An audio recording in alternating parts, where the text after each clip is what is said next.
I've been in the hard times. I've made the hard decisions. And that's what you want your top law enforcement official to do, to have done. I've been a prosecutor for almost 20 years. For almost 20 years, I have dedicated my life to fighting for our kids, fighting for our families, and protecting Alabama. I'm going to tell you something. And I told Mr. Abbott this back here a while ago. I could retire December 1.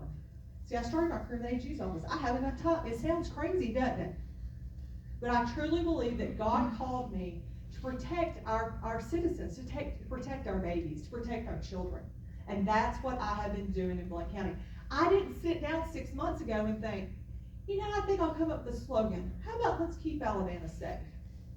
That has been my mission ever since I left law school, is to get in there and fight, stand with our law enforcement. And you'll see in the news today, we have over 50 district attorneys, law enforcement officers, and crime victims advocates who are endorsing my candidacy for Attorney General across the state of Alabama, from the north to the south. And I'm going to tell you something.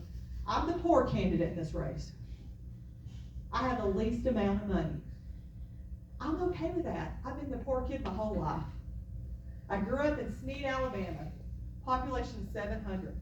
My mom and dad, neither one of them graduated from high school. My mom worked in the sewing plant.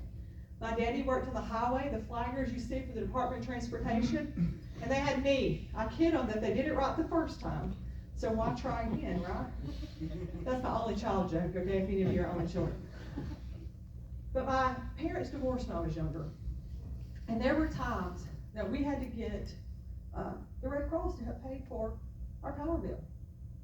I remember having free lunches before everybody at the school had free lunches like we do now. But at 15, I took my worker's permit you used to have to get and went down to Alan Mick's Barbecue, and I got a job waiting tables. And from 15 till I left to go to college, I waited tables, I locked guard at night, and I worked. I worked because I knew if I was going to get it, who was going to have to buy it? Me. I worked my way through college, I worked my way through law school, and then came to the Alabama Attorney General's office, where I had the honor of serving as Assistant Attorney General and then later a Deputy Attorney General in that office. I had the experience to be the Attorney General because I had been there and I have done that. Now listen, I may be poor in this race, but let me tell you who I got my money from. The people of Alabama.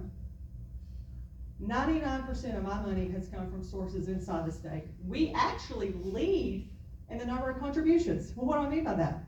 Almost double the number of the next person in the number of actual people. What I'm talking about, district attorneys have given me money, law enforcement officers have given me money, farmers, small businesses, teachers. Why?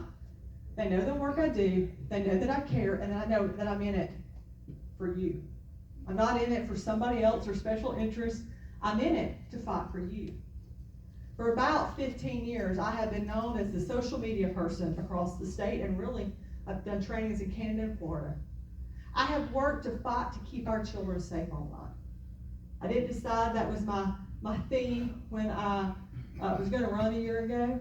I want you to get your phone out. I like to do this because I think it makes you think. You got a phone. Everybody's got a phone. Anybody here not? Nick, you still got a phone? Is it a flip phone? I got a smartphone. Oh, usually when I go speak and there's a large group, there'll always be one person in that group that still has a flip phone. And they are my hero, okay? I want you to flip your phone over to the back. Most of you have an Apple, right? Who are my non-Applers? Ooh. All right, if you ain't got an Apple, you gotta look on with your friend beside you, okay? But if you look at the back of that phone, what do you see? Cracks. What's the image you see? Cracks. That's me, because I will tape that sucker up before I will go and get a new one. What do you see? An apple. What about that apple you notice? It's got a bite out of it. I want you to stop and think for a second. When a bite from an apple introduced evil into our world. And now I want you to think about all the children we see and we have that are running around.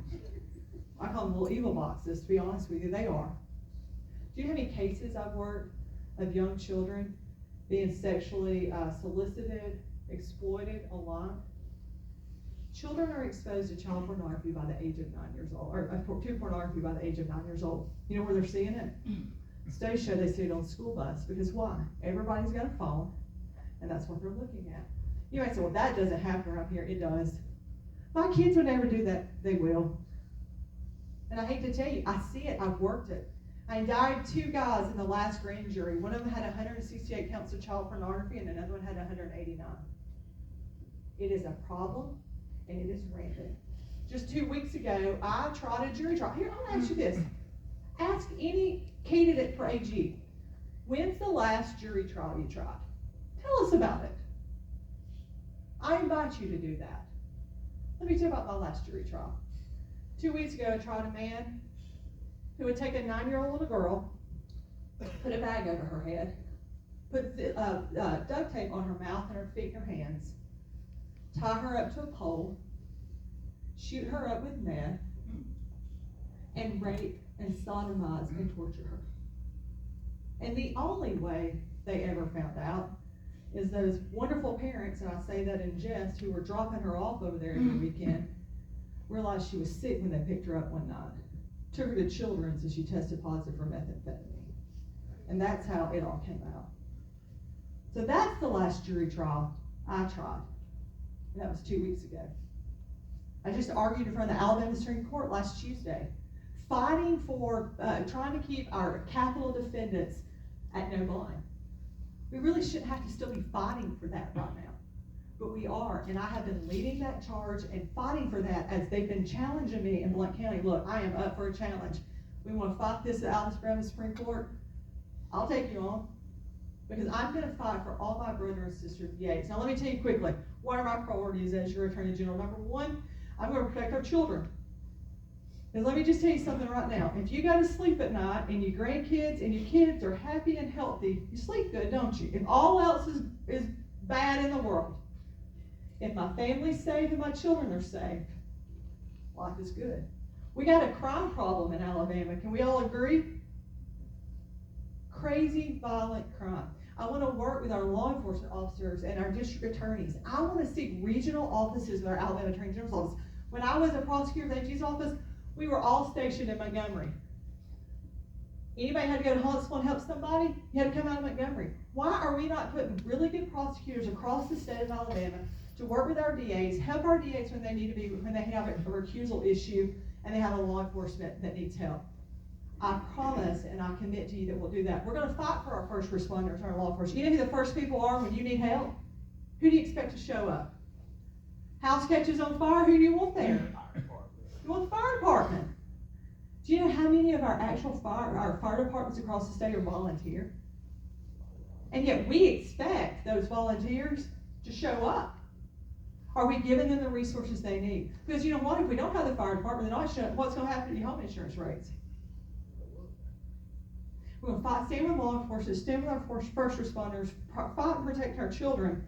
And look, I'm not going to come in here and tell you that I am the most conservative human in this race, because if I do, everybody in my race is going to do that. But I will tell you this, I got a 4-year-old little girl. I'm going to fight like hell to make sure there are not young men coming into the locker room and the bathrooms with her.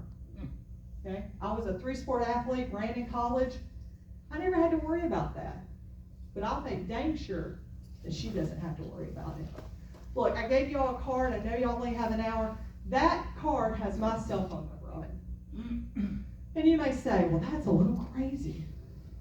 That's the only number I've ever had since I was 16. I've been the DA in Blount County, got reelected in